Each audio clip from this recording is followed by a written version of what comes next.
Well, since I'm watching movies, I figured I'd do another movie review. This one's called The Covenant. Now, this movie, I looked it up. It says it's not based on a real story, but it's based on the relationship of the soldier and their interpreter.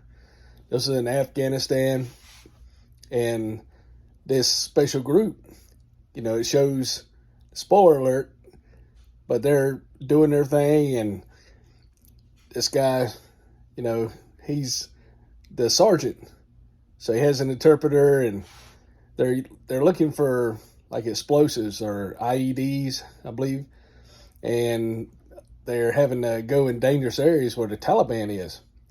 So they're looking for anything that can be used, or looking for weapons or cache weapons, and he loses an interpreter at the beginning. So this other guy, there's a whole bunch of them, and he can pick which one he wants, and they said, well, you might not want this guy.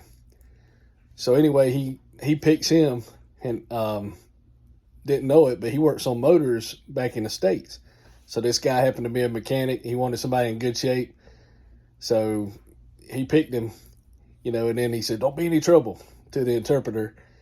And this guy, he used to work with the Taliban, but they killed his son. So that's why he wanted to work with the Americans. So this isn't based on a real story, but it's really good. It's got almost a 9 on the little movie site I seen. So they're in Afghanistan, and he's got an intuition about him, the interpreter, and he figures out one of the guys is fixing to send him in a ambush, and he's kind of overriding the sergeant's authority a little bit, and the sergeant's kind of trying to stay professional and, hey, I'm in charge and you're just helping and know your place. But the interpreter starts proving his worth very much, saves his life. They go in some dangerous situations. Well, then they finally find the IUDs, like in one of the main Taliban headquarters. And, they're going there and they take out 4 of them. Well, one of them gets on the phone, calls all the little backups in. So they just about take out everybody but the sergeant and the interpreter. So they go in the woods and they're running and sleep overnight, and nobody knows where they're at because all the dead bodies are the regular soldiers. So they're going. Finally, the sergeant gets hit. He gets shot in the leg, and the brother of one of the guys they killed hits him in the head real hard, about gives him brain damage. And then the interpreter comes up and takes those guys out and makes a makeshift sled where he can pull a body out of wood and rope, pulls them across the desert, runs into some other people, ends up getting a truck, buys a truck when he gets to a little town. Then he gets a cart, pushes this guy up the mountains, down through the valleys, takes him off the cart, and he's pushing him. And then finally, the Taliban come and wonder what's in the cart. And when he had the truck, Taliban got in the truck, and he even gave him a ride, and they got out of the truck, but they didn't see the American in the truck. Well, then, so that he escapes all this. And finally, the American gets back over the sergeant. He gets back over home, and he's with his wife and his kids, and he's got his business. But he's tormented and haunted, even though it wasn't a written covenant or an agreement. He said, hey, I got to go get this guy. I can't get him off my mind. He's trying to get him a visa. The government promised all these guys that get a visa, they helped.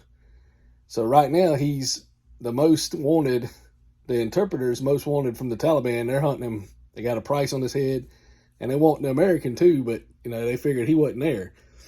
So he can't have a life. He's hiding.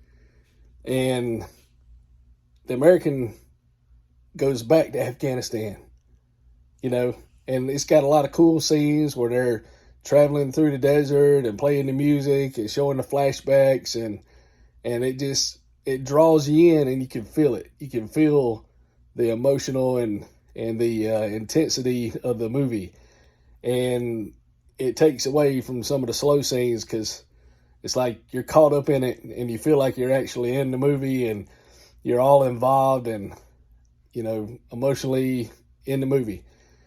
Well, so he goes and finds him. He mortgages his house and everything to go find this guy. So they're leaving, and he made an agreement with a mercenary to save him, but he had to go save somebody else. And he said, "You wait 3 days, we'll come help you." So here they are fighting, and they're taking him out a lot.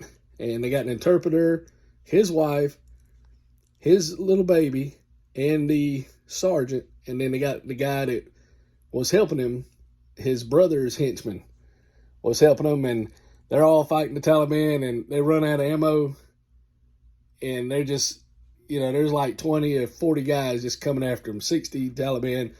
And all of a sudden that guy, the mercenary, comes with a airplane and takes him out, takes all the little vehicles out, 2 or 3 helicopters, and lands and takes them back to the base and gives them their visas, and it's a happy movie. But yeah, it's intense. So I wanted to share that because that's a pretty good movie. And hope you watch it. It's called The Covenant. So it's one of the better movies that's been released since they didn't have movies for a couple of years. And since I had nothing to do right now, I figured I'd watch it and share it with you guys.